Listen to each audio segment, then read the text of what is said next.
Hello बच्चों, कैसे हो सब लोग बेटा। तो ऑन डिमांड आप सब लोगों की डिमांड पे ही आज जो चैप्टर लेकर आए हैं that is anatomy of flowering plants. ये चैप्टर बच्चों को बहुत बोरिंग और कंफ्यूजिंग लगता है, तो अब नहीं लगेगा। तो बस बेटा आंखें बंद करो और सुनते रहो। तो शुरू करते हैं without wasting your time. Anatomy deals with the tissues बेटा। प्लांट्स में बेसिकली दो तरह के टिश्यू देखने को मिलते हैं, मेरिस्टेमेटिक और परमानेंट। मेरिस्टेमेटिक टिश्यू के सेल्स हमेशा लिविंग होते हैं और उनका काम होता है सिर्फ और सिर्फ डिवाइड करना। लेकिन वहीं परमानेंट टिश्यू के सेल्स लिविंग भी हो सकते हैं और डेड भी हो सकते हैं, लेकिन उसके सेल्स कभी भी डिवाइड नहीं करेंगे, वो परफॉर्म करते हैं एक पर्टिकुलर फंक्शन। तो पहले उठा लेते हैं मेरिस्टेमेटिक टिश्यू को। On the basis of origin plants के अंदर दो तरह का मेरिस्टेम देखने को मिलता है, प्राइमरी मेरिस्टेम और सेकेंडरी मेरिस्टेम। प्राइमरी मेरिस्टेम ऐसा मेरिस्टेमेटिक सेल्स हैं जो प्लांट के पास हमेशा से होते हैं, जब से वो इस दुनिया में जन्म लेता है, और वो सारे प्लांट्स में होते हैं, चाहे वो मोनोकॉट्स हो चाहे वो डाइकॉट्स हो। प्राइमरी मेरिस्टेम का काम होता है बेटा प्लांट्स में प्राइमरी ग्रोथ में हेल्प करने में, यानी कि प्लांट को हाइट और लेंथ में बढ़ाने में। और प्राइमरी मेरिस्टेम के एग्जाम्पल्स हैं shoot apical meristem, root apical meristem, axillary meristem और इंटरकेलरी मेरिस्टेम। फिर चलते हैं सेकेंडरी मेरिस्टेम को। सेकेंडरी मेरिस्टेम पे, सेकेंडरी मेरिस्टेम प्लांट में हमेशा से नहीं होता, वो बाद में बनता है ऑन डिमांड। और वो कौन से प्रोसेस से बनता है? डी डिफरेंशिएशन से। जब पैरेनकाइमेटस टिश्यू में वापस से डी डिफरेंशिएशन होता है तो बनता है सेकेंडरी मेरिस्टेम, जो हेल्प करता है सेकेंडरी ग्रोथ में, that is increase in width और गर्थ, डायामीटर में बढ़ने में। और सेकेंडरी मेरिस्टेम देखने को मिलता है सिर्फ डाइकॉट्स में। प्लांट्स में meristem on the basis of position तीन तरीके का होता है, एपिकल मेरिस्टेम, इंटरकेलरी मेरिस्टेम और लेटरल मेरिस्टेम। अगर वो रूट में एपेक्स पर हो, यानी कि बिल्कुल टर्मिनल पोर्शंस पे हो, तो उसको एपिकल मेरिस्टेम कहते हैं, जैसे राम भैया और श्याम भैया, रूट एपिकल मेरिस्टेम और शूट एपिकल मेरिस्टेम। जब शूट ग्रो करती रहती है बेटा, तो वो पीछे, अपने पीछे जहां वो पहले होती है, शूट एपिकल मेरिस्टेम जहां वो होता है वहां पर अपनी निशानी के तौर पर कुछ सेल्स छोड़ते हुए चलता है, और उन लेफ्ट बिहाइंड सेल्स को हम कहते हैं एक्सिलरी मेरिस्टेम, जो एक्सिलरी बड को फॉर्म करता है। फिर इसके बाद चलते हैं बेटा इंटरकेलरी मेरिस्टेम पर। नाम ही बता रहा है, इंटरकेलरी मेरिस्टेम ऐसा मेरिस्टेम जो कि परमानेंट टिश्यू के बीच बीच में फंसा रह गया है। और इंटरकेलरी मेरिस्टेम देखने को मिलता है मोनोकॉट्स में, जैसे ग्रासेस और शुगर केन। ग्रासेस में जब आप पत्ती को काट देते हो, वापस से उसकी पत्ती जो है उग जाती है, बहुत जल्दी रीजनरेट हो जाती है। और शुगर केन में जो इंटरनोडल इलोंगेशन है वो बहुत फास्ट होती है, that is because of intercalary meristem, right. फिर आता है अपना लेटरल मेरिस्टेम, जो लेटरली प्रेजेंट है प्लांट में, सर्कुलरली प्रेजेंट है, साइड वाइज प्रेजेंट है, उसको लेटरल मेरिस्टेम कहते हैं। और लेटरल मेरिस्टेम के एग्जाम्पल प्लांट्स में है वैस्कुलर कैम्बियम और कॉर्क कैम्बियम। और लेटरल मेरिस्टेम सिर्फ डाइकॉट्स में देखने को मिलता है, जिसको हम सेकेंडरी मेरिस्टेम भी कह देते हैं, राइट। चलिए, अब मेरिस्टेमेटिक सेल्स जो होते हैं बेटा वो स्मॉल साइज के होते हैं, उनमें डेंस प्रोटोप्लाज्म होता है, न्यूक्लियस बिल्कुल सेंटर पर होता है, और वैक्यूल या तो नहीं होता या बहुत थोड़े होते हैं। मेरिस्टेमेटिक सेल्स कॉम्पैक्टली अरेंज्ड होते हैं और उनके बीच में इंटरसेल्युलर स्पेसेस नहीं होते। उनकी जो सेल वॉल होती है वो बहुत पतली होती है, थिन होती है, सेल्यूलोजिक होती है, और उस पर किसी तरह की कोई डिपोजिशंस नहीं होती, यानी कि मेरिस्टेमेटिक सेल्स में सेकेंडरी वॉल एब्सेंट होती है। अब चलते हैं पैरेनकाइमेटस टिश्यू पर, अब चलते हैं कॉम्प्लेक्स टिश्यू पर और सिंपल टिश्यू पर, जो कि हमारे परमानेंट टिश्यू के टाइप्स हैं। जिसमें सिंपल टिश्यू में तीन आ जाते हैं बेटा, पैरेनकाइमा, कॉलनकाइमा और स्क्लेरेनकाइमा। और हमारा जो कॉम्प्लेक्स टिश्यू है उसमें आ जाता है जाइलम और फ्लोएम। तो पहले चलते हैं सबसे पहले पैरेनकाइमा के पास। पैरेनकाइमा हमेशा लिविंग सेल्स से बना होगा। वो प्लांट में पाया जाने वाला सबसे ज्यादा टिश्यू है, मोस्ट अबंडेंट टिश्यू कहो तो हर जगह पैरेनकाइमा है। प्लांट की एपिडर्मिस, प्लांट की जो है कॉर्टेक्स, इसका पेरिसाइकिल, पेथ, मेड्यूलरी रेज, सब कुछ तो पैरेनकाइमा होता है। इसीलिए हम पैरेनकाइमा को पैकेजिंग टिश्यू भी कहते हैं, सबसे ज्यादा वही पाया जाता है। पैरेनकाइमेटस टिश्यू जो होते हैं बेटा, उसके जो सेल्स हैं वो आइसोडायामेट्रिक होते हैं, सेम डायामीटर के और अलग अलग शेप के हो सकते हैं, polygonal, hexagonal, spherical. Parenchymatous sales के बीच में इंटरसेलुलर स्पेसेस नहीं भी हो सकते और हो भी सकते हैं, दोनों ही सिचुएशन एनसीईआरटी में लिखी हुई हैं। पेरेन्काइमेटस सेल्स जो होते हैं उनकी सेल वॉल पतली होती है और उस पर सेल्यूलोज होता है, यानी कि कोई सेकेंडरी डिपोजिशन नहीं होता, यानी कि पेरेन्काइमेटस सेल्स के पास भी सेकेंडरी वॉल नहीं होती। पेरेन्काइमेटस सेल्स का मेन काम होता है चीज़ों को स्टोर करने का, लेकिन अगर उसमें क्लोरोप्लास्ट हो तो वो फोटोसिंथेसिस भी कर सकते हैं। अगर वहाँ पर एयर स्पेसेस बहुत ज़्यादा हो तो उसको हम एरनकाइमा कह देते हैं, जो कि हाइड्रोफाइट्स में देखने को मिलता है। फिर चलते हैं कॉलनकाइमा पर। कॉलनकाइमा के जो सेल्स हैं वो भी हमेशा लिविंग होते हैं, आइसोडायामेट्रिक होते हैं, लेकिन कॉलनकाइमा के सेल्स के बीच में कभी भी इंटरसेलुलर स्पेसेस नहीं होते, यानी कि वो हमेशा कॉम्पैक्टली अरेंज्ड होंगे। अब यहाँ पे जो पेरेन्काइमा की सेल वॉल थी उस पे सिर्फ और सिर्फ सेल्यूलोज था, लेकिन यहाँ बेटा सेल्यूलोज के साथ साथ इररेगुलर थिकनिंग्स होती हैं, मतलब कहीं कहीं पर, कहाँ पर, जहाँ जहाँ टेंजेंशियल वॉल्स हैं वहाँ पर हेमीसेल्यूलोज और पेक्टिन की इररेगुलर थिकनिंग्स होती हैं। कॉलनकाइमा जो है वो सबसे कम पाया जाने वाला टिश्यू होता है प्लांट्स में। मोनोकॉट्स में तो वो लगभग एब्सेंट ही होता है। डाइकॉट्स में वो कहाँ देखने को मिलता है? डाइकॉट्स में वो एपिडर्मिस के नीचे हाइपोडर्मिस में देखने को मिलता है, और पत्ती का जो पीटियोल होता है वहाँ कॉलनकाइमा देखने को मिलता है। अदरवाइज कॉलनकाइमा बहुत कम पाया जाने वाला टिश्यू है। कॉलनकाइमा मैकेनिकल सपोर्ट दे सकता है, और अगर उसके पास क्लोरोप्लास्ट है तो वो फोटोसिंथेसिस भी कर सकता है।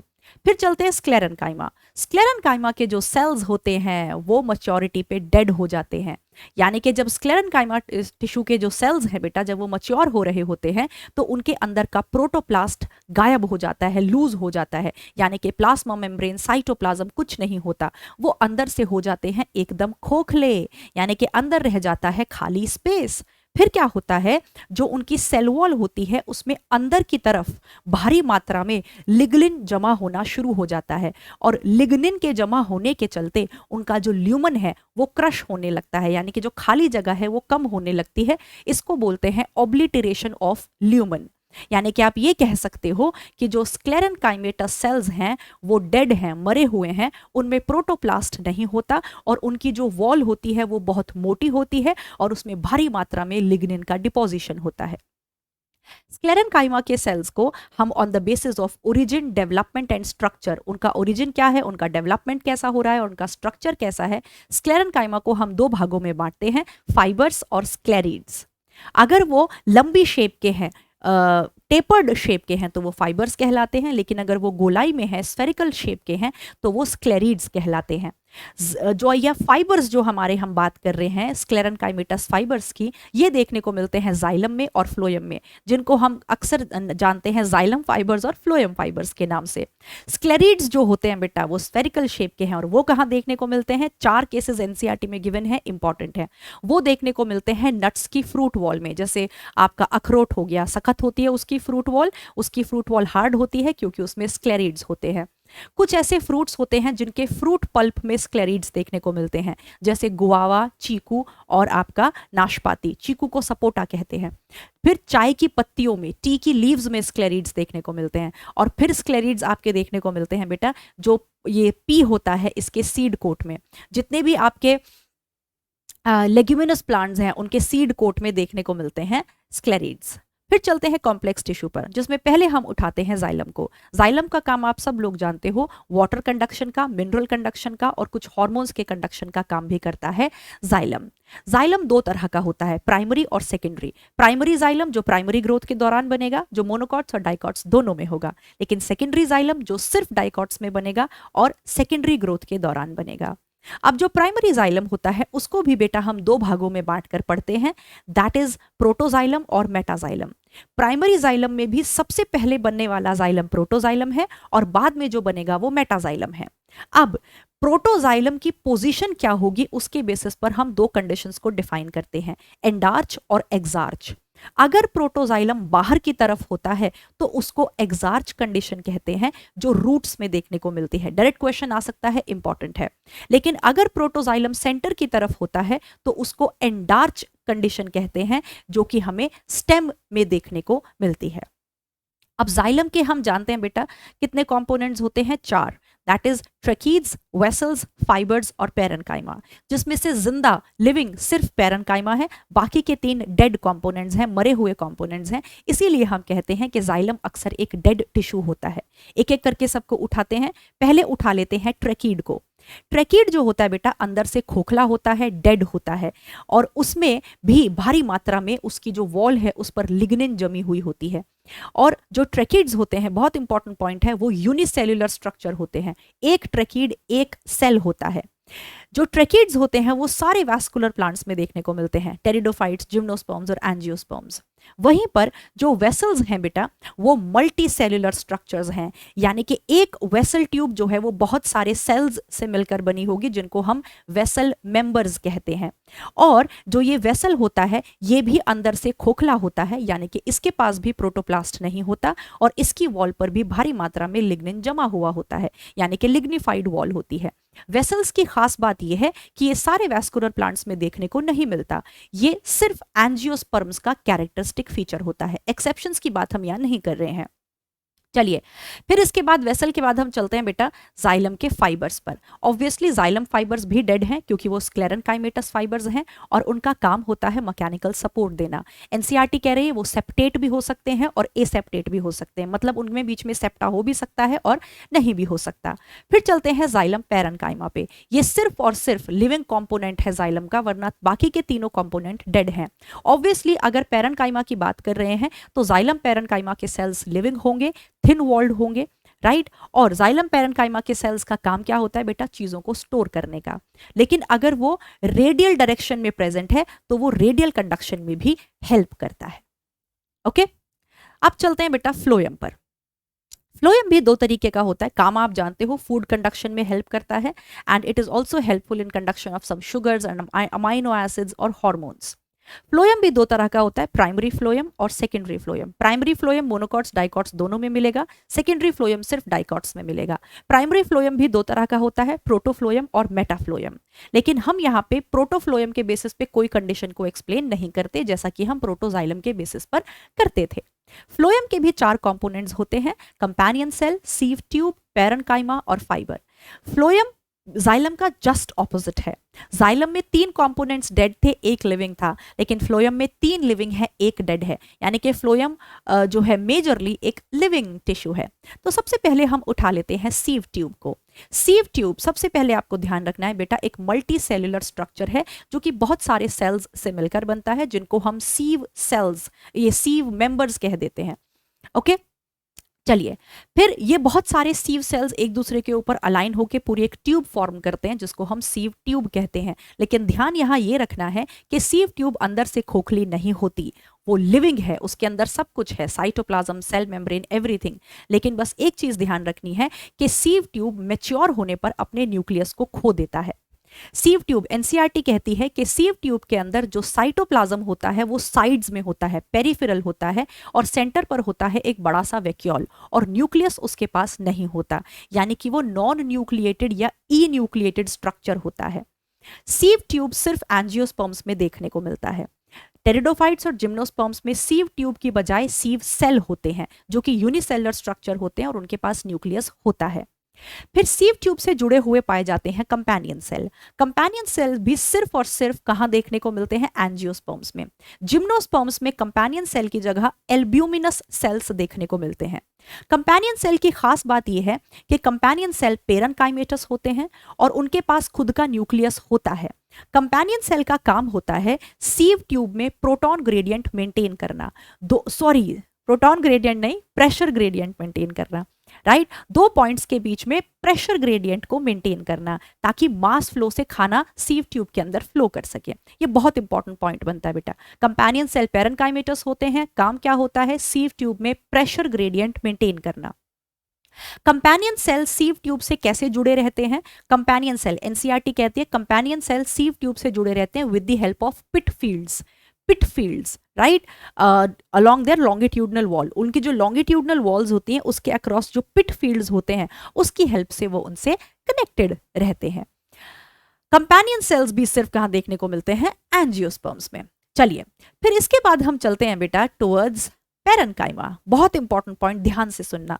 Phloem parenchyma obviously living cells होंगे, थिन वॉल्ड होंगे, स्टोरेज का काम होगा।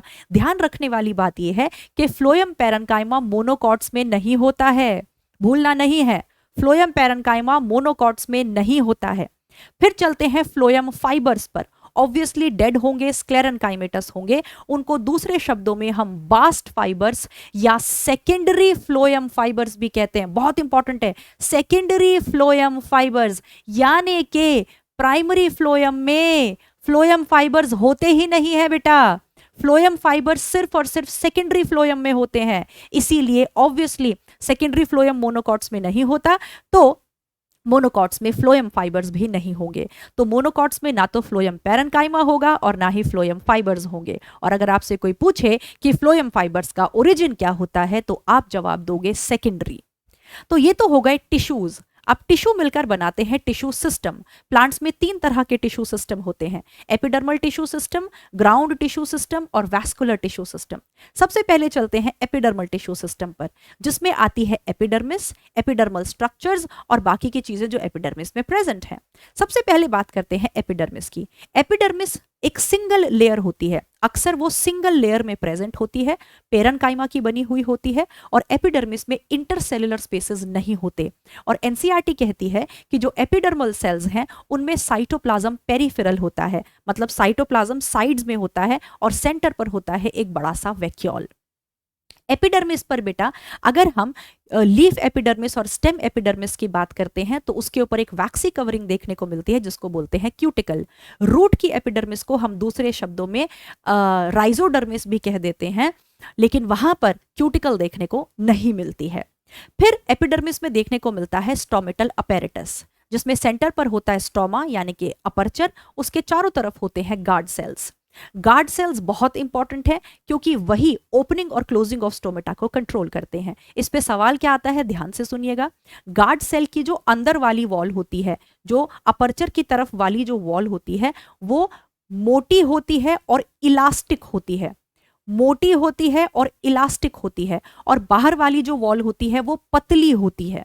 ओके, गार्ड सेल्स जो होते हैं बेटा उसमें कुछ सेल्यूलोज माइक्रोफाइब्रिल्स पाए जाते हैं जो रेडियली अरेंज्ड होते हैं, लॉन्गिट्यूडिनली नहीं, रेडियली अरेंज्ड होते हैं, जो कंट्रैक्शन और रिलैक्सेशन में हेल्प करते हैं। गार्ड सेल्स जो हैं एपिडर्मल सेल्स में कभी भी क्लोरोप्लास्ट देखने को नहीं मिलता, लेकिन guard cell are the only epidermal cell जिसमें क्लोरोप्लास्ट देखने को मिलता है। गार्ड सेल के चारों तरफ कुछ स्पेशल एपिडर्मल सेल्स देखने को मिलते हैं जिनको हम कहते हैं subsidiary cells. Guard cell dumbbell shaped होते हैं मोनोकॉट्स में और किडनी या बीन शेप्ड होते हैं डाइकॉट्स में। फिर उसके बाद एपिडर्मिस में देखने को मिलती हैं 2 स्पेशल चीजें, दैट इज रूट हेयर और ट्राइकॉम्स। रूट हेयर जो होता है बेटा, ध्यान से सुनना, रूट हेयर एक्सोजीनस होते हैं, माने वो सिर्फ एपिडर्मिस से अराइज होते हैं। एपिडर्मिस के एक सिंगल सेल को पकड़ के खींच दो, वही रूट हेयर होता है। तो रूट हेयर हमेशा यूनिसेल्युलर होते हैं, always unicellular and exogenous in origin because they are arising from epidermis. वहीं जो ट्राइकॉम्स होते हैं जिनको हम स्टेम हेयर कहते हैं, वो अक्सर मल्टीसेल्युलर होते हैं, अधिकतर मल्टीसेल्युलर होते हैं, पर यूनिसेल्युलर भी हो सकते हैं, और उनका ओरिजिन भी एक्सोजीनस होता है क्योंकि वो भी एपिडर्मिस से ही अराइज होते हैं। ट्राइकॉम्स और स्टेम हेयर का काम होता है बेटा वाटर लॉस को प्रिवेंट करना। जो हर्बेशियस स्टेम होता है, जिनका तना हरा होता है, उसमें वाटर लॉस को रोकना, और वो नेचर में सिक्रीटरी भी हो सकते हैं, कुछ जो पदार्थ है उसको सिक्रीट भी कर सकते हैं, कुछ सब्सटेंस को सिक्रीट भी कर सकते हैं। और एनसीईआरटी कहती है वो सॉफ्ट भी हो सकते हैं और स्टिफ भी हो सकते हैं, ब्रांच्ड भी हो सकते हैं और अनब्रांच्ड भी हो सकते हैं। फिर चलते हैं वैस्कुलर टिश्यू सिस्टम पर। इसमें हमारा आ जाएगा जाइलम और फ्लोएम। वैस्कुलर टिश्यू सिस्टम मोटे तौर पर 2 तरह का होता है, रेडियल और कॉन्जॉइंट। रेडियल वैस्कुलर सिस्टम ऐसा सिस्टम है जहां पे जाइलम और फ्लोएम एक साथ जुड़े हुए नहीं होते हैं। जाइलम के पैचेस एक रेडियस पर हैं और फ्लोएम के पैचेस दूसरे रेडियस पर होंगे, यानी कि जाइलम और फ्लोएम अलग अलग डिफरेंट रेडियस पर प्रेजेंट होते हैं। रेडियल वैस्कुलर सिस्टम देखने को मिलता है रूट्स में, चाहे वो डाइकॉट रूट हो चाहे वो मोनोकॉट रूट हो। फिर आता है कॉन्जॉइंट वैस्कुलर सिस्टम। कॉन्जॉइंट नाम ही बता रहा है, जहां पर जाइलम और फ्लोएम एक साथ जुड़े हुए हैं और एक बंडल फॉर्म कर रहे हैं, और वो दोनों एक ही रेडियस पर देखने को मिलते हैं। जो कॉन्जॉइंट वैस्कुलर बंडल होता है, कॉन्जॉइंट वैस्कुलर बंडल्स में वन सेकेंड,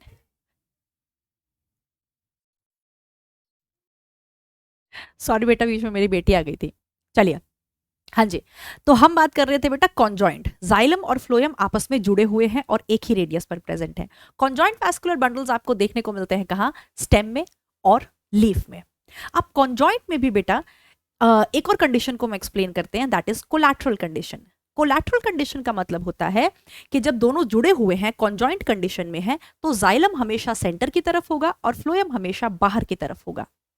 इस कंडीशन को हम कोलैटरल कंडीशन कहते हैं। ओके, फिर यहां पे हम दो कंडीशंस को और एक्सप्लेन करते हैं, ओपन और क्लोज्ड। अगर कॉन्जॉइंट वैस्कुलर बंडल में जाइलम और फ्लोएम के बीच में मेरिस्टेमेटिक सेल्स प्रेजेंट है, यानी कि कैम्बियम प्रेजेंट है, तो उसको हम ओपन कंडीशन कहते हैं, जो कहां देखने को मिलता है? डाइकॉट स्टेम में। लेकिन वहीं जाइलम और फ्लोएम के बीच में अगर मेरिस्टेमेटिक सेल्स यानी कि कैम्बियम देखने को ना मिले, तो उसको हम क्लोज्ड कंडीशन कहते हैं, जो हमें देखने को मिलता है मोनोकॉट स्टेम में और लीव्स में। फिर उसके बाद चलते हैं ग्राउंड टिश्यू सिस्टम पर। अगर आप एपिडर्मिस को निकाल दो, जाइलम को निकाल दो और फ्लोएम को निकाल दो, बाकी जो कुछ भी बचता है वो ग्राउंड टिश्यू सिस्टम है। ग्राउंड टिश्यू सिस्टम में क्या क्या चीजें आ जाती हैं? ग्राउंड टिश्यू सिस्टम में आता है कॉर्टेक्स। कॉर्टेक्स को हम तीन भागों में बांट लेते हैं, that is hypodermis, general cortex और एंडोडर्मिस। राइट, अब ध्यान से सुनना बेटा, जो एंडोडर्मिस, मैंने क्या बोला, फिर से बोलती हूँ, जो हमारा कॉर्टेक्स है बेटा, उस कॉर्टेक्स में तीन चीजें आ जाती हैं, that is endodermis and hypodermis and general cortex. Okay, हाँ, तो हाइपोडर्मिस शब्द का इस्तेमाल जो है बेटा, वो हम जनरली स्टेम के लिए करते हैं। सुनना, हाइपोडर्मिस शब्द का इस्तेमाल हम स्टेम के लिए करते हैं। राइट, इस शब्द को ना तो हम रूट में इस्तेमाल करेंगे और ना ही लीफ में इस्तेमाल करेंगे। फिर जनरल कॉर्टेक्स जो है वो सिंपली पैरेन्काइमा का बना हुआ होता है, तो उसको हम जनरली हर जगह इस्तेमाल कर लेते हैं। फिर आता है एंडोडर्मिस। एंडोडर्मिस शब्द का इस्तेमाल भी हम सही मायनों में रूट के लिए करते हैं बेटा, रूट के लिए। कहने भर को हम कह देते हैं कि डाइकॉट स्टेम में एंडोडर्मिस देखने को मिलती है, बट सही मायनों में वो एंडोडर्मिस नहीं होती है, वो स्टार्च शीट होती है। तो एंडोडर्मिस शब्द का इस्तेमाल कहां करेंगे बेटा? रूट में, और हाइपोडर्मिस का स्टेम में। फिर आ जाती है पेरिसाइकिल बेटा। पेरिसाइकिल कहां कहां प्रेजेंट होती है? आपकी डाइकॉट रूट में है, आपकी मोनोकॉट रूट में है और आपकी डाइकॉट स्टेम में है। ये एब्सेंट है कहां पे? ये एब्सेंट है मोनोकॉट स्टेम में और लीव्स में। फिर आ जाता है हमारा पित्त। पित्त कहां कहां प्रेजेंट होता है? डाइकॉट रूट में, मोनोकॉट रूट में, डाइकॉट स्टेम में, यानी कि ये भी मोनोकॉट स्टेम में नहीं है और पत्तियों में नहीं है। फिर आ जाती है हमारी मेड्यूलरी रेज। मेड्यूलरी रेज सिर्फ होती है डाइकॉट स्टेम में। तो ये सारा है ग्राउंड टिश्यू सिस्टम। ठीक है बेटा, पत्ती के अंदर कोई ग्राउंड टिश्यू सिस्टम नहीं होता, वहां पे सिर्फ अपर एपिडर्मिस होती है और लोअर एपिडर्मिस होती है, और अपर एपिडर्मिस और लोअर एपिडर्मिस के बीच में भरे रहते हैं खूब सारे पैरेन्काइमेटस सेल्स, जिनको हम कहते हैं मीजोफिल सेल्स। वहां पे ground tissue system mesophyll cells ही है और किसी तरह का कोई डिफरेंशिएशन वहां पर नहीं होता। चलिए, अब चलते हैं चीर फाड़ पर। सबसे पहले उठा लेते हैं डाइकॉट रूट को, बस ध्यान से सुनते जाना। डाइकॉट रूट में सबसे बाहर होती है बेटा एपिडर्मिस। एपिडर्मिस कैसी होती है? सिंगल लेयर की होती है, पैरेन्काइमा की बनी हुई होती है, उसमें इंटरसेलुलर स्पेसेस नहीं होते, रूट हेयर होते हैं, जो आप जानते हो यूनिसेलुलर होते हैं। रूट की एपिडर्मिस में कभी भी ना तो क्यूटिकल होगा ना ही स्टोमेटा होगा। फिर हम चलते हैं अंदर की तरफ। एपिडर्मिस से नीचे आता है बेटा कॉर्टेक्स। कॉर्टेक्स के जो सेल्स होते हैं वो फिर से पैरेन्काइमेटस होते हैं, थिन वॉल्ड होते हैं, थिन वॉल्ड। और किसके बने हुए होंगे बेटा? और क्या होगा उनमें? इंटरसेलुलर स्पेसेस, भर भर के इंटरसेलुलर स्पेसेस होंगे, ताकि वाटर के मूवमेंट को कोई रेजिस्टेंस ना मिले। फिर आ जाती है हमारी एंडोडर्मिस। एंडोडर्मिस सिंगल लेयर्ड होती है, पैरेन्काइमा की बनी होती है, इंटरसेलुलर स्पेसेस नहीं होते। खास बात यह है कि उसके जो सेल्स हैं वो बैरल शेप्ड होते हैं, बंदूक की गोली जैसे इलोंगेटेड शेप के होते हैं, और उन पर रेडियल और टेंजेंशियल वॉल पर एक स्पेशल चीज चढ़ी रहती है, सुबेरिन, जो कि इम्परमिएबल टू वाटर होता है, और इन्हीं को हम कहते हैं कैस्पेरियन स्ट्रिप्स। यही एंडोडर्मिस जो है ये एक कंट्रोल पॉइंट की तरह एक्ट करती है, चेक पॉइंट की तरह एक्ट करती है for the movements of water and minerals into the xylem. फिर एंडोडर्मिस के बाद बेटा जब हम सेंटर की तरफ मूव करेंगे तो हमारी आ जाएगी पेरिसाइकिल। पेरिसाइकिल फ्यू लेयर्ड होती है, पैरेन्काइमा की बनी हुई होती है, और इंटरसेलुलर स्पेसेस हो सकते हैं। फिर पेरिसाइकिल से अंदर की तरफ जाएंगे बेटा तो हमारे पास आ जाएंगे वैस्कुलर बंडल्स। वैस्कुलर बंडल्स यहाँ पे कैसे होंगे, रेडियल, जाइलम अलग पैचेस में और फ्लोएम अलग, और जहां जहां फ्लोएम होता है बेटा उसके जस्ट नीचे प्रेजेंट होता है एक स्पेशल पेरेन्काइमेटस टिश्यू जिसको हम कहते हैं कंजक्टिव टिश्यू, और सेंटर पर होता है पित्त। पित्त भी पेरिसाइकिल, पित्त भी पेरेन्काइमा का बना होता है और उसमें इंटरसेल्युलर स्पेसेस बेटा भर भर के होते हैं पित्त में भी। ओके, तो ध्यान रखना है डाइकॉट रूट में पित्त कैसा है, पुअरली डेवलप्ड है। अब यहाँ पे कुछ खास बातें हैं जो तुम बहुत ध्यान से समझोगे बेटा। यहाँ पे पेरिसाइकिल के काम मैं आपको बताना चाहूंगी जो बहुत इंपॉर्टेंट है। पेरिसाइकिल के 3 मेन काम होते हैं डाइकॉट रूट में। पहला, लेटरल रूट्स को जन्म देना। डाइकॉट रूट में मेन रूट से ब्रांचेस निकल आती हैं जिनको हम लेटरल रूट्स कहते हैं। लेटरल रूट्स का जो ओरिजिन होता है बेटा वो एंडोजीनस होता है क्योंकि वो बाहर से नहीं, वो पेरिसाइकिल से निकलती हैं। दूसरा काम, पेरिसाइकिल जब डाइकॉट रूट में सेकेंडरी ग्रोथ होती है तो पेरिसाइकिल वैस्कुलर कैम्बियम बनाने में मदद करती है, और जब डाइकॉट रूट में सेकेंडरी ग्रोथ होती है तो पेरिसाइकिल कॉर्क कैम्बियम बनाने में भी मदद करती है। ये 3 मेन काम है, भूलना मत, पेरिसाइकिल के डाइकॉट रूट में। ओके, अब डाइकॉट रूट के वैस्कुलर बंडल्स में बेटा हमें अच्छे से पता है कैसे होंगे, रेडियल होंगे और कैसे होंगे, एक्सार्च, रेडियल और एक्सार्च, प्रोटोजाइलम बाहर की तरफ। ओके, और टेट्रार्च कंडीशन होती है, 4 जाइलम के पैच, 4 फ्लोएम के पैच। फिर चलते हैं मोनोकॉट रूट पर। मोनोकॉट रूट बिल्कुल डिट्टो डाइकॉट रूट जैसी है, बस फर्क सुनना, बाकी सब कुछ सेम है, बस फर्क पे ध्यान देना। फर्क ये है बेटा कि मोनोकॉट रूट में पित्त जो है वो वेल डेवलप्ड होता है, डाइकॉट रूट में पित्त पुअरली डेवलप्ड था। पहला फर्क, ठीक। दूसरा डिफरेंस बेटा कि जो मोनोकॉट रूट होती है वहां पे जो रेडियल वैस्कुलर बंडल्स हैं उसमें बहुत सारे जाइलम के पैच हैं और बहुत सारे फ्लोएम के पैच हैं, यानी कि यहाँ पे पॉली आर्च कंडीशन है, वहां टेट्रार्च कंडीशन थी। दूसरा डिफरेंस। तीसरा डिफरेंस बेटा कि मोनोकॉट रूट में पेरिसाइकिल सिर्फ लेटरल रूट बना सकती है, वो वैस्कुलर कैम्बियम या कॉर्क कैम्बियम नहीं बनाती क्योंकि मोनोकॉट रूट में एब्सेंट होती है सेकेंडरी ग्रोथ, राइट। तो इन चीजों को छोड़कर मोनोकॉट रूट डिट्टो किसके जैसी है, डाइकॉट रूट जैसी। चलिए फिर चलते हैं डाइकॉट स्टेम के पास। डाइकॉट स्टेम में सबसे बाहर है एपिडर्मिस, सिंगल लेयर की बनी हुई होती है और उसमें इंटरसेलुलर स्पेसेस नहीं होते। पेरेन्काइमा की बनी हुई होती है, उसमें ट्राइकॉम्स हो सकते हैं, that is stem hair, stomata हो सकते हैं अगर स्टेम हर्बेशियस हो, और क्यूटिकल हो सकती है। फिर अब यहाँ पे एपिडर्मिस के जस्ट नीचे है हाइपोडर्मिस जो रूट में नहीं थी, और डाइकॉट स्टेम में हाइपोडर्मिस बनी हुई होती है कॉलनकाइमा की, राइट, जो कि फ्यू लेयर्स में प्रेजेंट होती है। काम क्या होता है, मैकेनिकल सपोर्ट देना। फिर हाइपोडर्मिस से जस्ट नीचे आ जाता है जनरल कॉर्टेक्स जो पेरेन्काइमा का बना होता है, थिन वॉल्ड होता है और बहुत सारी लेयर्स में प्रेजेंट होता है। कॉर्टेक्स के जस्ट नीचे फिर हमारा आ जाता है एंडोडर्मिस जो कहने भर को एंडोडर्मिस है, सही मायनों में एंडोडर्मिस नहीं है। क्यों? क्योंकि यहाँ कोई कैस्पेरियन स्ट्रिप्स वगैरह नहीं होती। यहाँ पर ये एंडोडर्मिस सही मायनों में कहलानी चाहिए स्टार्च शीथ, क्योंकि वो स्टार्च ग्रेन को स्टोर करती है। फिर चलते हैं पेरिसाइकिल पर। पेरिसाइकिल बेटा, यहाँ पर पेरिसाइकिल एक कंटिन्यूअस रिंग नहीं होती बल्कि ऐसे प्रेजेंट होती है जैसे जगह जगह पर आधे चांद बना दिए हो, यानी कि पैचेस में प्रेजेंट होती है। तो यहाँ पे पेरिसाइकिल एक कंटिन्यूअस रिंग नहीं बनाती, वो प्रेजेंट होती है सेमी ल्यूनर पैचेस में और डेड होती है, बनी हुई होती है स्क्लेरेन्काइमा की। फिर पेरिसाइकिल से अंदर की तरफ चलेंगे बेटा तो हमारे पास आ जाएंगे वैस्कुलर बंडल्स, और डाइकॉट स्टेम के वैस्कुलर बंडल्स होंगे conjoint and collateral and open. कैसे होंगे?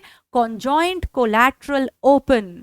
और सारे के सारे वैस्कुलर बंडल्स जो हैं वो एक ही रिंग में अरेंज होते हैं, इसको बोलते हैं ring arrangement of vascular bundles. सारे के सारे एक ही रिंग में होते हैं। डाइकॉट स्टेम के बारे में बहुत इंपॉर्टेंट पॉइंट है, ring arrangement of vascular bundles. और सेंटर पर होता है पित्त जो कि वेल डेवलप्ड होता है। डाइकॉट रूट में पुअरली डेवलप्ड था पर डाइकॉट स्टेम में वेल डेवलप्ड होता है। और जो हमारा पित्त होता है उससे कुछ रे लाइक पेरेन्काइमेटस एक्सटेंशंस बाहर की तरफ निकली होती हैं, उनको हम बोलते हैं medullary rays. Okay, so this is dicot stem. फिर चलते हैं मोनोकॉट स्टेम पर। मोनोकॉट स्टेम में भी सबसे बाहर है अपनी epidermis, single layered parenchyma, no intercellular spaces.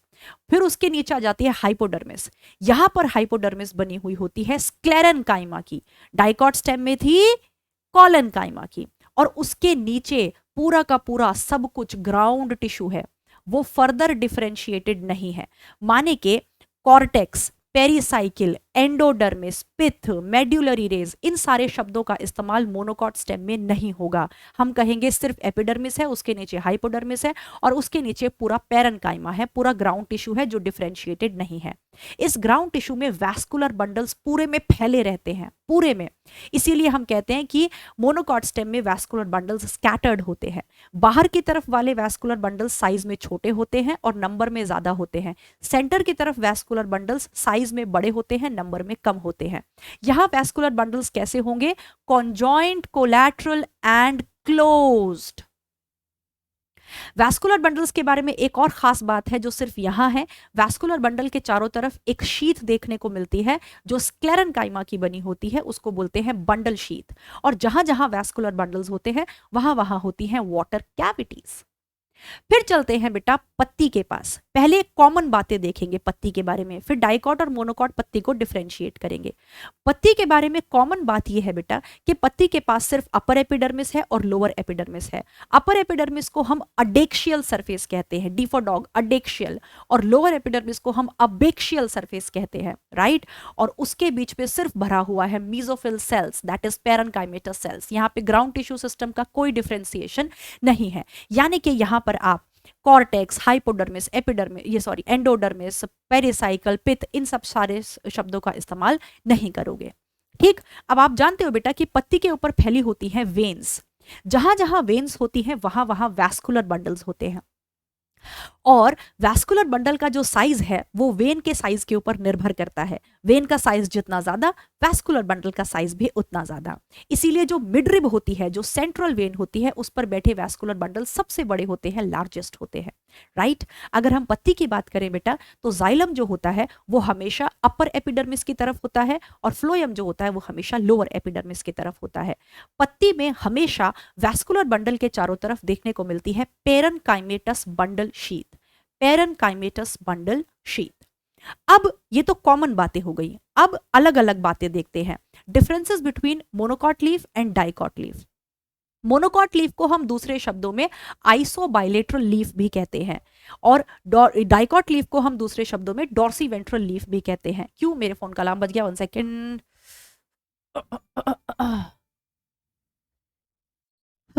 एक सेकेंड का डिस्ट्रैक्शन नहीं हो सकता। यस, हम डाइकॉट लीफ को डॉर्सीवेंट्रल लीफ इसलिए कहते हैं क्योंकि उसके दोनों सरफेसेस एक जैसे नहीं होते। जो अपर एपिडर्मिस होती है उस पर स्टोमेटा या तो बिल्कुल भी नहीं होते हैं या बहुत ही कम होते हैं, राइट। लेकिन लोअर एपिडर्मिस पे स्टोमेटा भर भर के होते हैं। वही मोनोकॉट की पत्ती में दोनों सरफेसेस पर बराबर के स्टोमेटा होते हैं, इसीलिए मोनोकॉट को आइसोबाइलेटरल लीफ कहते हैं और उसको डॉर्सीवेंट्रल लीफ कहते हैं। अब जो डाइकॉट की पत्ती होती है बेटा उसमें जो अपर एपिडर्मिस और लोअर एपिडर्मिस के बीच में पेरेन्काइमेटस सेल्स भरे हुए हैं, उसमें जो अपर एपिडर्मिस की तरफ वाले जो पेरेन्काइमेटस सेल्स होते हैं वो 2 लेयर्स में अरेंज्ड होते हैं जिनको हम कहते हैं पेलिसेड पेरेन्काइमा। जो पेलिसेड पेरेन्काइमा के सेल्स होते हैं वो इलोंगेटेड होते हैं शेप में, 2 लेयर्स में अरेंज्ड होते हैं और उनमें इंटरसेलुलर स्पेसेस नहीं होते और भर भर के क्लोरोप्लास्ट होते हैं।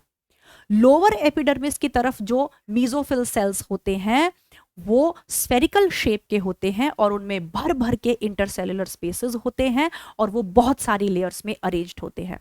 लेकिन वही मोनोकॉट पत्ती में ऐसा कोई डिफरेंशिएशन नहीं होता। वहां पे हम बस ये कहते हैं लोअर और अपर एपिडर्मिस के बीच में भैया मीजोफिल सेल्स हैं, पेलिसेड या स्पॉन्जी की बात वहां नहीं होती।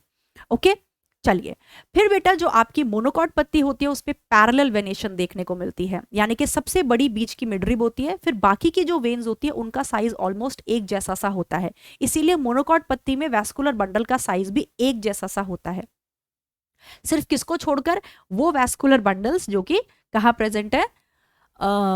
मिडरिब पर प्रेजेंट है। ओके, चलिए फिर डाइकॉट पत्ती में देखने को मिलता है रेटिकुलेट वेनेशन, माने वहां पे पत्तियों वेन्स, पत्ती के अंदर वेन्स के साइज में बहुत डिफरेंस होगा, राइट। यानी कि उन पर बैठे जो वैस्कुलर बंडल्स हैं उन पर भी बहुत डिफरेंस होगा, ठीक है। अब एक बात मोनोकॉट पत्ती के बारे में बहुत स्पेशल है। मोनोकॉट की जो पत्ती होती है बेटा उसमें जो अपर एपिडर्मिस होती है उसमें कुछ स्पेशल सेल्स देखने को मिलते हैं जिन्हें हम बोलते हैं बुलीफॉर्म सेल्स या मोटर सेल्स। ध्यान देना, ये डाइकॉट पत्ती में कभी नहीं होंगे, और मोनोकॉट पत्ती में भी लोअर एपिडर्मिस में नहीं, अपर एपिडर्मिस में होंगे। बुलिफॉर्म सेल्स या मोटर सेल्स के बारे में एनसीईआरटी कहती है कि ये एपिडर्मिस में प्रेजेंट बड़े बड़े सेल्स हैं, लार्ज सेल्स हैं, जिनके अंदर कुछ भी नहीं है, खोखले हैं, एम्प्टी हैं और कलरलेस है। इनका काम क्या होता है? इनका काम होता है जब पानी की कमी होती है तो इनसे पानी उड़ जाता है और पत्ती सुखड़ के मुड़ जाती है, इसीलिए पानी के लॉस को रोक लेती है, क्योंकि पत्ती का सरफेस एरिया कम हो जाता है। कहाँ देखने को मिलती है? ग्रासेस में, मोनोकॉट्स में। ओके, अब ये हमारा खत्म हो गया है पूरा डाइसेक्शंस एंड ऑल। अब चलते हैं मेरे बच्चों towards the secondary growth. Secondary growth की अगर हम बात करें बेटा, तो वो कहाँ देखने को मिलती है? जिम्नोस्पर्म्स में, रूट और स्टेम में, और एंजियोस्पर्म्स में डाइकॉट्स के रूट और स्टेम में। पत्ती में कभी सेकेंडरी ग्रोथ देखने को नहीं मिलती। जिम्नोस्पर्म्स का डिस्क्रिप्शन यहाँ नहीं है, एंजियोस्पर्म्स का है। तो चलते हैं बेटा पहले डाइकॉट स्टेम के पास। ओके, एक डाइकॉट स्टेम को आप अच्छे से विजुअलाइज कर सकते हो। डाइकॉट स्टेम में सबसे पहले पहुंच जाते हैं उसके सेंटर पर, जहां पे सारे के सारे वैस्कुलर बंडल्स एक रिंग में अरेंज हैं। इमेजिन कर पा रहे हो रिंग?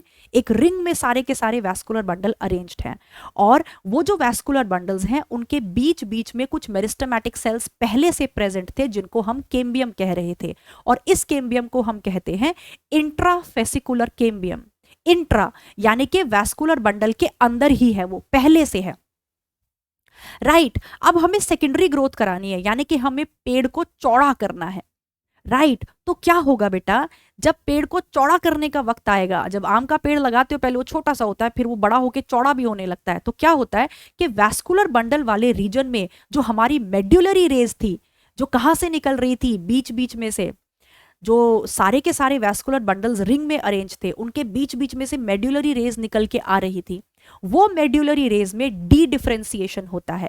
मेड्युलरी रेज बेटा पैरेन्काइमा की बनी होती है, यानी कि वो डिवाइड नहीं कर सकती, लेकिन जब डिमांड पड़ती है तो मेड्युलरी रेज के सेल्स भी वापस से डिवीजन में आ जाते हैं। इसको कहते हैं डी डिफरेंशिएशन, और वो मेरिस्टेमेटिक सेल्स बन जाते हैं, और वो मेरिस्टेमेटिक सेल्स को हम कहते हैं इंटरफेसिकुलर केम्बियम। और ऐसे करके वैस्कुलर केम्बियम की पूरी रिंग पूरी हो जाती है। तो जो ये वैस्कुलर केम्बियम सेंटर पर बनकर तैयार हुआ है, इसका कुछ हिस्सा तो बेटा पहले से प्रेजेंट था, जिसको हम कह रहे हैं इंट्राफेसिकुलर केम्बियम, जो ओरिजिन में प्राइमरी है, लेकिन इसके कुछ हिस्से बाद में बनाए जा रहे हैं। किसके द्वारा? मेड्युलरी रेज के द्वारा, जिनको हम इंटरफेसिकुलर केम्बियम कह रहे हैं। जैसे ही ये रिंग बेटा पूरी होती है, ये रिंग अंदर की तरफ कुछ नए सेल्स बनाती है। अंदर की तरफ जो नए सेल्स बनाती है वो रीडिफरेंशिएट हो जाते हैं, मतलब वो सेल्स वापस से डिवाइड करना छोड़ देते हैं, और रीडिफरेंशिएट होकर वो बनाते हैं सेकेंडरी जाइलम। बाहर की तरफ जो वैस्कुलर केम्बियम नए सेल्स बनाती है, वो रीडिफरेंशिएट होकर बन जाते हैं secondary phloem. Secondary xylem secondary phloem से हमेशा ज्यादा बनता है। इस प्रोसेस के दौरान जो प्राइमरी फ्लोएम और प्राइमरी जाइलम है वो क्रश हो जाता है, लेकिन प्राइमरी जाइलम काफी फिर भी बच जाता है, और सेकेंडरी फ्लोएम और सेकेंडरी जाइलम के बीच में कुछ जो सेल्स हैं वो रीडिफरेंशिएट होकर सेकेंडरी मेड्युलरी रेज बना लेते हैं। अब सेंटर पर इतना कुछ चल रहा है तो बाहर एपिडर्मिस पे प्रेशर पड़ने लगता है, तो एपिडर्मिस जो है रप्चर होना शुरू हो जाती है। तो प्लांट को सिग्नल पहुंचता है कि भैया आपकी प्रोटेक्टिव लेयर गायब होने वाली है, तो कुछ करो भैया। तो फिर क्या होता है? जो बाहर कॉर्टेक्स है बेटा हमारा, कॉर्टेक्स की दो लेयर डी डिफरेंशिएट हो जाती हैं, यानी कि फिर से मेरिस्टेमेटिक हो जाती हैं और बनाती हैं कॉर्क केम्बियम, जिसको हम जानते हैं फेलोजन के नाम से। ये जो फेलोजन है ये अंदर की तरफ सेल्स काटता है, जो रीडिफरेंशिएट होकर सेकेंडरी कॉर्टेक्स यानी कि फेलोडर्म बनाती है, और बाहर की तरफ ये जो सेल्स बनाता है वो रीडिफरेंशिएट होकर कॉर्क बनाती है, और ये बन जाती है एक नई प्रोटेक्टिव कवरिंग, क्योंकि एपिडर्मिस तो गायब होने वाली है। अब इस नई प्रोटेक्टिव कवरिंग को हम कहते हैं पेरीडर्म। पेरीडर्म, जिसमें सबसे बाहर आ गया हमारा कॉर्क, जिसको हम कहते हैं फेलम, फिर आया फेलोजन यानी कि कॉर्क केम्बियम, और सबसे अंदर की तरफ सेकेंडरी कॉर्टेक्स यानी कि फेलोडर्म। ये क्वेश्चन काफी आता है।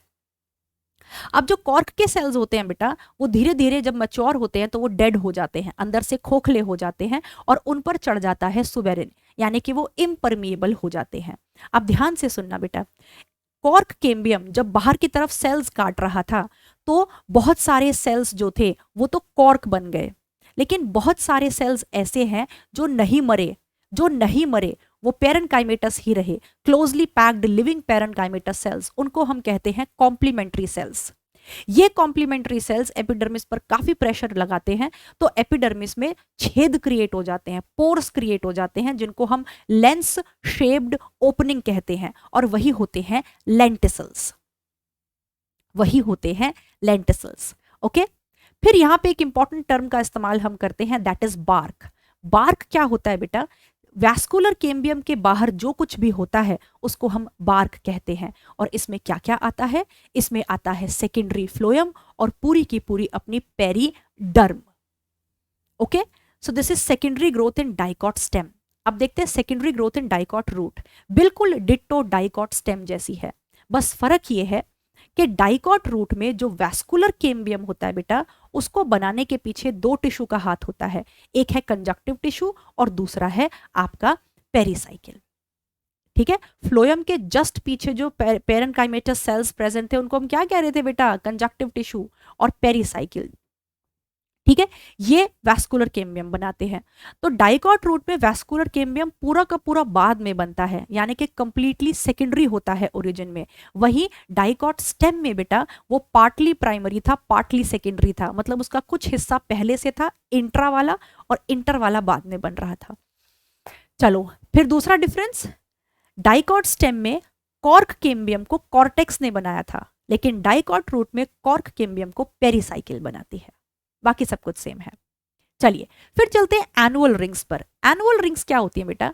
ये कुछ ऐसे पेड़ होते हैं जो हमें टेम्परेट एरियाज में देखने को मिलते हैं। टेम्परेट एरियाज जैसे हम पहाड़ों की तरफ चले जाएं, राइट, बेंगलोर हो गया, पुणे हो गया, इनमें कभी भी एनुअल रिंग्स देखने को नहीं मिलेंगी, यानी कि ट्रॉपिकल एरियाज में एनुअल रिंग्स देखने को नहीं मिलती, वो सिर्फ टेम्परेट एरियाज में देखने को मिलती हैं। और टेम्परेट एरियाज में क्योंकि पूरे साल मौसम एक जैसा नहीं रहता, ठंड में बहुत ठंड होने के चलते जो कैम्बियम की एक्टिविटी है वो धीमी पड़ जाती है, जिसके चलते जो सेकेंडरी जाइलम बनता है, जो वुड बनती है, उसको हम कहते हैं लेट वुड, विंटर वुड या ऑटम वुड। लेकिन वहीं स्प्रिंग के दौरान जो कैम्बियम की एक्टिविटी है वो बढ़ जाती है और उस दौरान जो सेकेंडरी जाइलम बनता है, जो वुड बनती है, उसको हम कहते हैं अर्ली वुड, समर वुड या स्प्रिंग वुड। दोनों में फर्क क्या होता है? जो स्प्रिंग वुड होती है वो कलर में हल्की होती है, लाइट इन कलर, वहीं पर जो आपकी विंटर वुड है that is dark in colour. जो स्प्रिंग वुड होती है उसकी डेंसिटी जो होती है वो हल्की होती है और जो आपकी विंटर वुड है वो भारी होती है। अगर हमें पेड़ की एज कैलकुलेट करनी है बेटा तो दो रिंग्स को कैलकुलेट करते हैं, एक डार्क रिंग और एक लाइट रिंग। एक डार्क रिंग और एक लाइट रिंग का मतलब होता है एक साल कि पेड़ की एक साल एज हो गई है। चलिए फिर आता है हार्टवुड और सैपवुड। इसमें क्या फर्क है बेटा? जैसे जैसे पेड़ की एज बढ़ती जाती है, डाइकॉट पेड़ की एज बढ़ती जाती है और हर साल सेकेंडरी जाइलम बनते चले जाता है, तो वो सेकेंडरी जाइलम जो सेंटर की तरफ होता है, वो सेकेंडरी जाइलम जो सेंटर की तरफ होता है बेटा, वो नॉन फंक्शनल हो जाता है, वो कंडक्शन का काम छोड़ देता है, क्योंकि उसमें टाइलोसिस बन जाते हैं, पेरेन्काइमेटस सेल्स अंदर की तरफ धस के उसको ब्लॉक कर देते हैं और उसमें जमा हो जाते हैं ऑर्गेनिक कंपाउंड्स। और ये डार्क होती है कलर में हार्टवुड और डेंसिटी में ज्यादा होती है। वहीं जो एकदम ताजा ताजा बनी जो वुड होती है, सेकेंडरी जाइलम होती है, जो बाहर की तरफ पेरीफेरी की तरफ होती है, उसको हम सैपवुड कहते हैं। उसमें किसी तरह का कोई डिपोजिशन नहीं होता और वो पूरी तरह फंक्शनल होती है। हाँ, तो इस तरह बेटा आई होप एनसीईआरटी की हर एक लाइन, हर एक वर्ड, हर एक टॉपिक क्लियर हो गया होगा। आप एक बार एनसीईआरटी रीड कर लेना and your chapter is prepared. Bye, all the best and love you all.